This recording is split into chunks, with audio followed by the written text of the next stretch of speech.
A matriz anterior do Paz tinha uma obra chamada Discóbulo, que é uma obra de um famosona, homem... né? Famosona de um homem fazendo um lançamento de discos. E o rosto dele está controlado. Apesar do esforço físico que ele está fazendo, ele não está expressando uma dificuldade.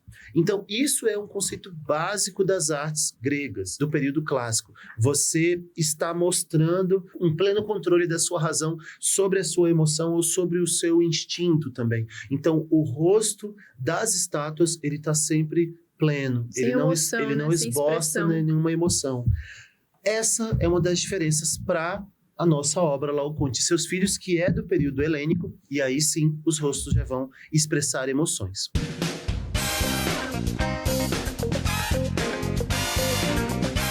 Fala pessoal, eu sou Sofia Fonseca, estamos começando mais um episódio do VersaCast, podcast do Versa Pré-Vestibulares. Estamos analisando as obras do Paz I, da matriz de referência de 2026.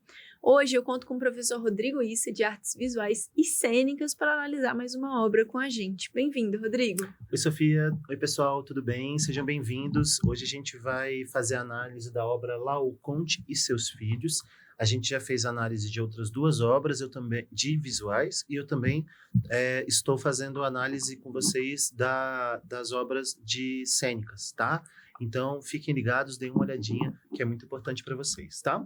Vamos aqui falar, então, dessa obra que ela vem do contexto da arte grega. Importante a gente pontuar que a arte grega, ela vai... Uma das coisas que a gente mais facilmente lembra sobre a arte grega é a idealização da beleza humana e da própria natureza, né? São imagens realistas, naturalistas, tem muito uma questão da proporção, né? A nossa obra, e esses conceitos que eu estou falando estão relacionados à nossa obra, que é uma escultura, tá? Então é importante a gente saber disso. Tem uma influência da arte egípcia aqui durante a arte grega.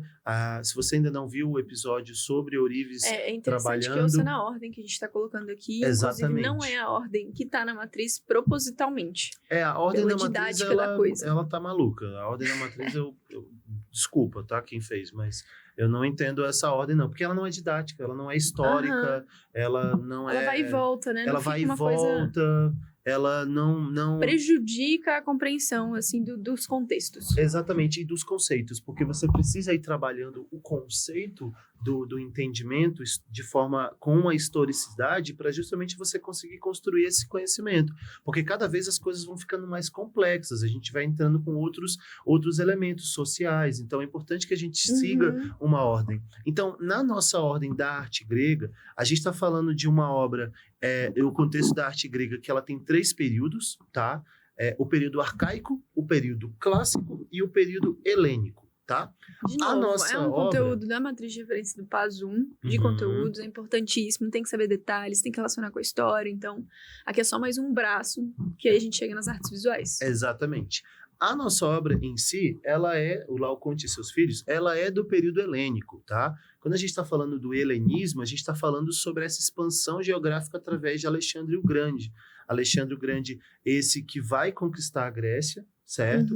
E que a Grécia, a partir do momento em que ela fizer parte ali do Império de Alexandre o Grande, os conceitos artísticos e os conceitos sociais da Grécia, pelos próprios gregos, eles vão traduzir isso como uma perda da própria cultura, uma perda da sua própria identidade, sabe? Então é importante a gente ter esse conhecimento, porque quando a gente está falando da arte clássica grega, para os gregos, é o auge.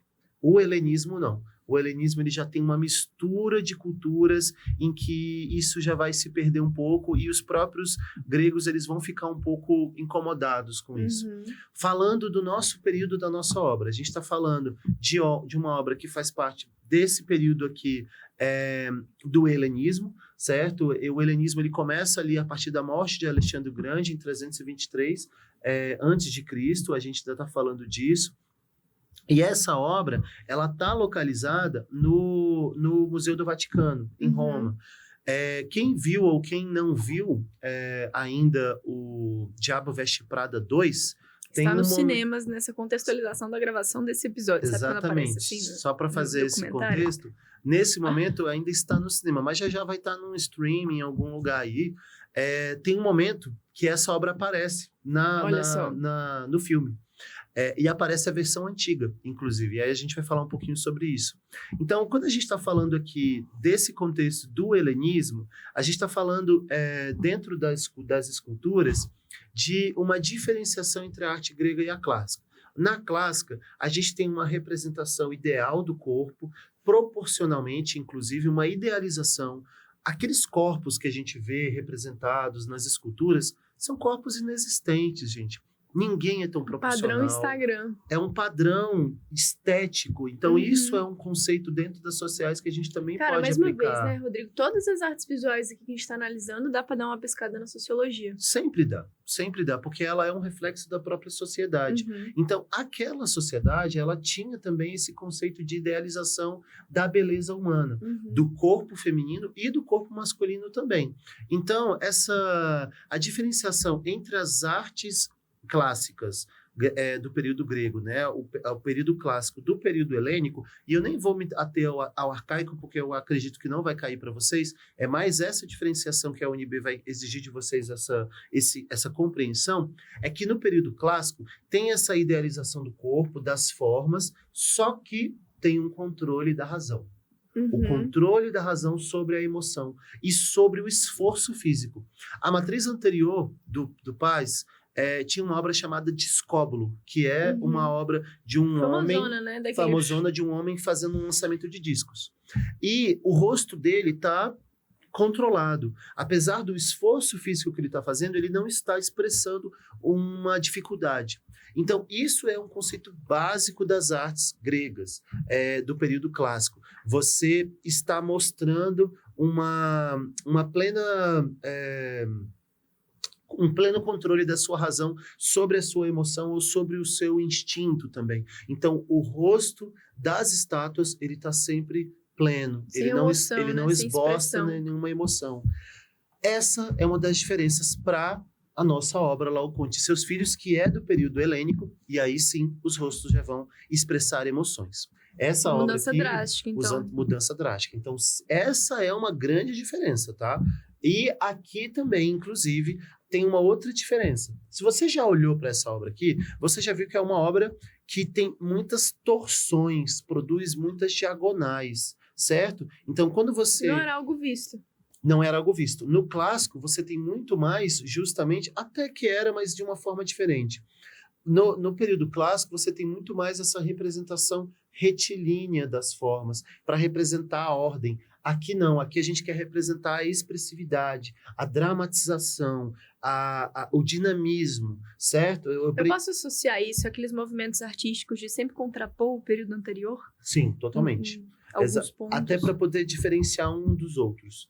Aqui a gente tem essa diferenciação, mas muito mais por uma mescla de culturas. Né? A expansão de Alexandre o Grande, ela vai acabar trazendo histórico, né? culturas de outras partes, a cultura árabe, a cultura asiática. Então, a arte grega, ela vai acabar se misturando um pouco. Por isso que o próprio grego, ele vamos dizer assim, recusa um pouco esse período, ele valoriza mais a arte clássica.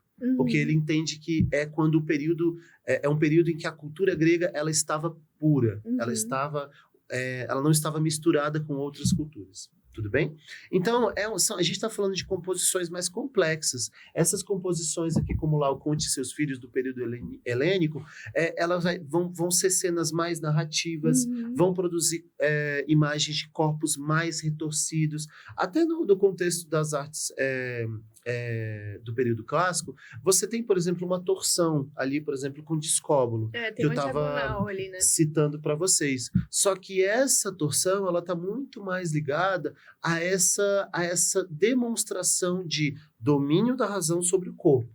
Aqui não. Ela traz a imagem do perfeccionismo ali, né? Exatamente. Aqui a gente está justamente mostrando como essa expressividade intensa, esse movimento, esse realismo ainda mais ampliado, ele vai se relacionar também com a própria obra. Olhando então para a obra, se você não abriu, agora abra e dê uma olhada. Segunda chamada para abrir a obra. Segunda chamada.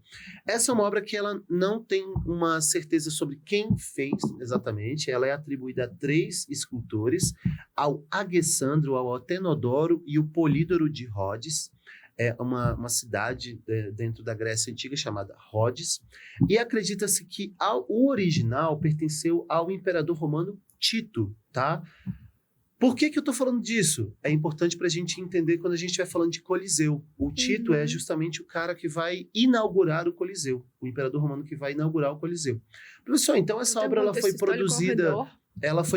Essa obra foi produzida no período grego? Não. No período romano? Não. Ela foi produzida no período grego, mas acredita-se que ela pertenceu ao imperador romano Tito.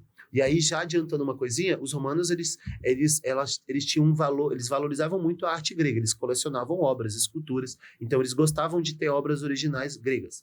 Aqui, essa obra, ela é feita de mármore, certo? É um mármore branco, ela está localizada no Museu do Vaticano, em Roma.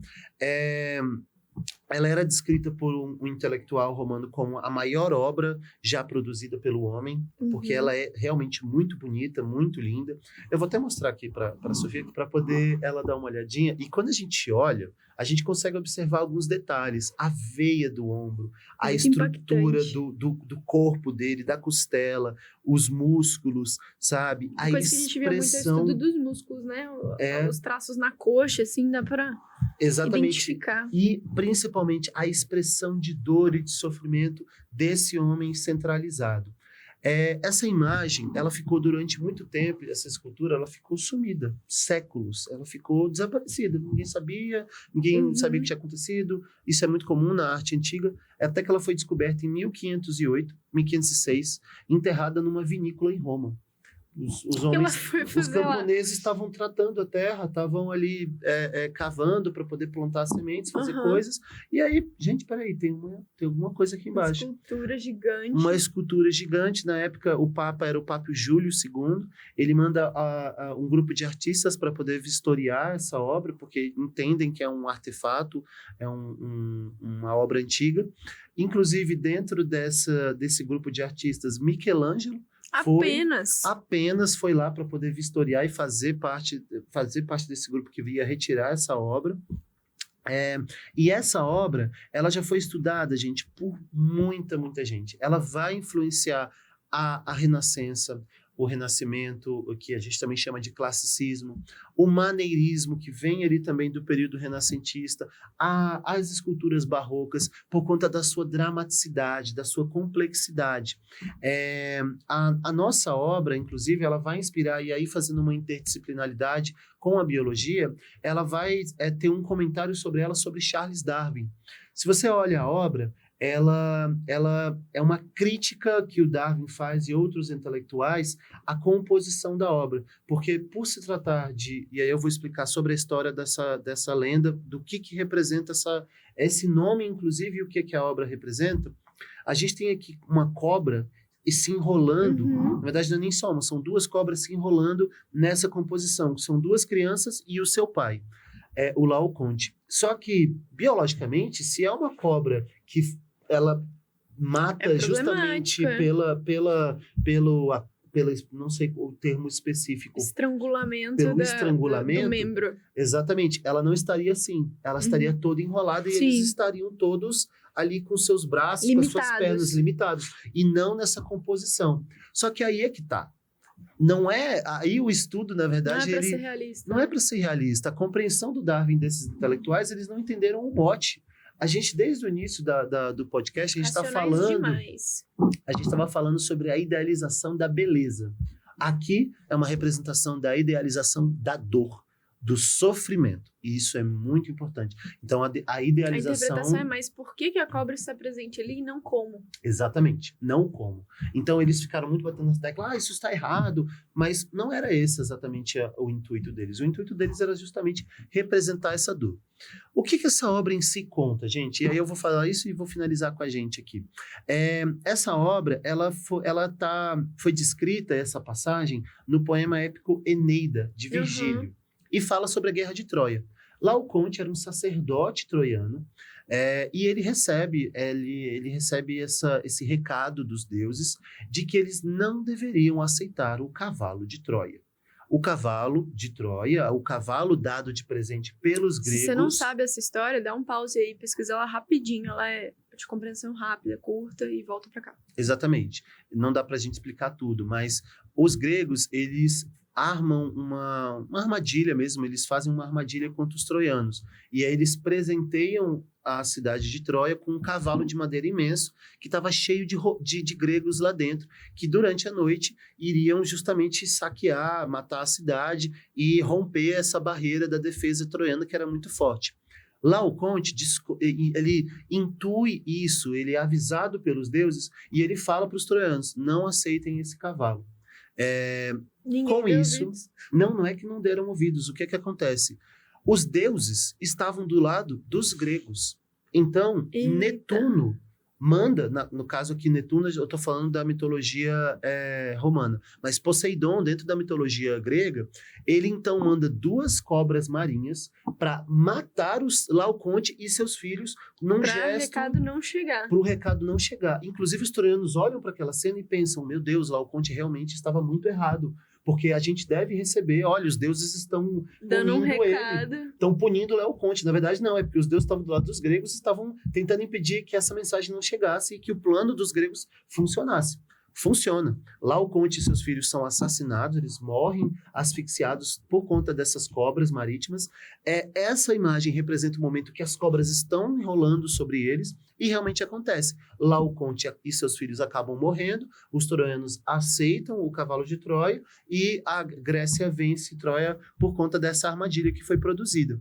Então, essa é uma obra que durante muito tempo ela mostra essa idealização da dor, e isso também está claro no rosto, porque fisiologicamente essa representação de dor, essa expressão de dor e de sofrimento do rosto de Laoconte, ela fisiologicamente ela é impossível de ser representada. Mas é isso, é a idealização da dor e do sofrimento, tá? Essa imagem, gente, só para a gente concluir, durante muito tempo, quando essa obra ela foi descoberta, se você observar, ela falta algumas partes, falta as mãos, né? Falta o braço. Eu imaginei, né? Porque ela foi desenterrada. Desenterrada, então faltavam muito tempo partes. depois. Faltavam partes.